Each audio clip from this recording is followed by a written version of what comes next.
Quand vous dites Pologne, on vous répond certainement catholique, blanc et rouge, kiełbasa.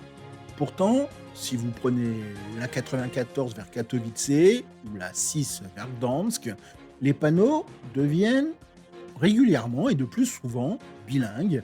L'accent glisse et la boulangère vous propose des kustenki. Vous venez de croiser des Polonais qui ne se sentent pas tout à fait polonais. Bienvenue en Silésie et en Cachoubie, deux coins où la carte mange gentiment depuis 2 siècles. On y parle autrement, on y mange autrement et surtout, on y pense autrement. Pas de cliché aujourd'hui dans le podcast du Double K, juste un moment de route en sidecar culturel. Avant 1918, comme vous le savez déjà, la Pologne n'existe pas. Le pays est morcelé entre tsaristes, Habsbourg et Prussiens. Le résultat, c'est qu'en 1900, on est russe, on va à l'école autrichienne et on épouse dans une église luthérienne. L'identité, c'est un truc qu'on planque un petit peu derrière le rideau. Après la Grande Guerre, la Pologne revient, mais les frontières continuent un petit peu de danser. Des guerres avec l'Ukraine, la Lituanie, la Tchécoslovaquie, le déplacement de millions d'Allemands en 1945. Sur le papier, vous êtes polonais, dans la rue, vous parlez allemand, tchèque ou un slave que Varsovie comprend un petit peu comme du chinois. Depuis 1999, la réforme territoriale a créé 16 voïvodies. Le message officiel, c'est faites votre région, le sous-texte, mais restez polonais. Facile à dire quand mamie prie en allemand et que votre meilleur ami jure uniquement en silésien. La gare de Katowice ressemble un petit peu à un vaisseau en béton. Autour, des tours des années 60 qui fument encore, bienvenue en Silésie, la deuxième métropole du pays. Le silésien n'est pas un accent, c'est une langue. 56 000 locuteurs quotidiens. Le code ISO, c'est SZL. Exemple, Ja jem kusztenkę.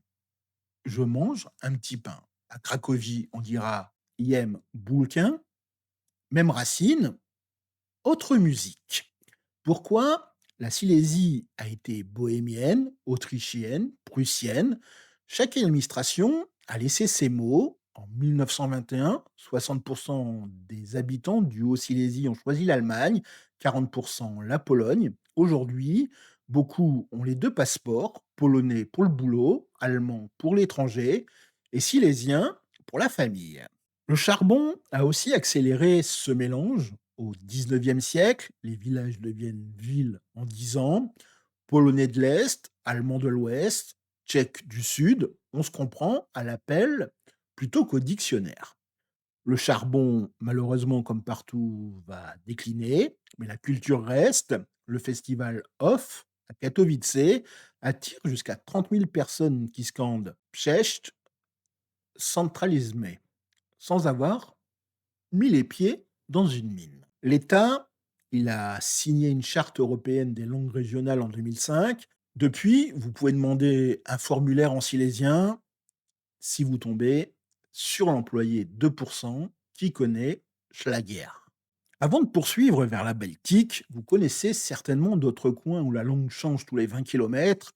Vous pouvez balancer vos adresses en commentaire. Un like aide aussi la chaîne à sortir de l'ombre des algorithmes. On se retrouve juste après pour la Cachoubie. On va quitter la 1 à Roinice. On va prendre la 212. Les pins remplacent les terrils. L'air sent un petit peu l'iode. Bienvenue en Cachoubie. KCB en local. 100 000 locuteurs, 230 000 personnes qui se déclarent Kachoub au recensement. La langue, c'est du slave conservé avant l'arrivée du polonais moderne avec des mots baltes, allemands, hollandais. Les migrants du XVIIe siècle ont laissé koło pour l'école. Exemple, mujemu bratowe jewino, mon frère a bu du vin. En polonais, on dirait plutôt mój brat ma wino, parenté visible, mais l'oreille un petit peu ailleurs. Alors, pourquoi c'est si différent entre Vistule et Baltique? Les Cachoubes, ils ont vécu sous ordre teutonique et prussien. Quand la Pologne disparaît en 1795, eux vont rester. Quand elle revient en 1918, eux n'ont toujours pas bougé. Le résultat, c'est 123 ans sans passerelle. La religion, c'est protestants au nord, catholiques au sud. Leur solution, c'est une identité ni l'un ni l'autre, la robe un petit peu brodée Kshena, mais le croix chrétienne et spirale de la mer.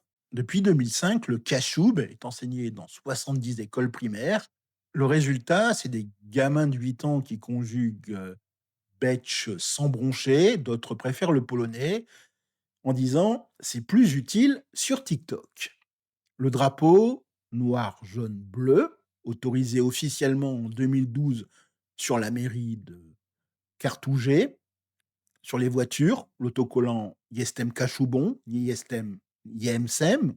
On peut aussi le retrouver dans une autre version, Jestem Kachubon, Jestem Polakiem. Message, on n'est pas à une variante, on est une version. Je vais vous faire un petit sondage rapide. Si vous deviez apprendre une langue minoritaire, ce serait le silésien, le cachoub ou autre chose. Je vous demande de partager votre avis en commentaire. Je lis évidemment tout. Et si vous n'êtes pas encore abonné, cliquez pour ne pas rater la suite. Les Silésiens et les Cachoubes partagent un petit peu la même gymnastique, une carte d'identité polonaise, mais un cœur régional.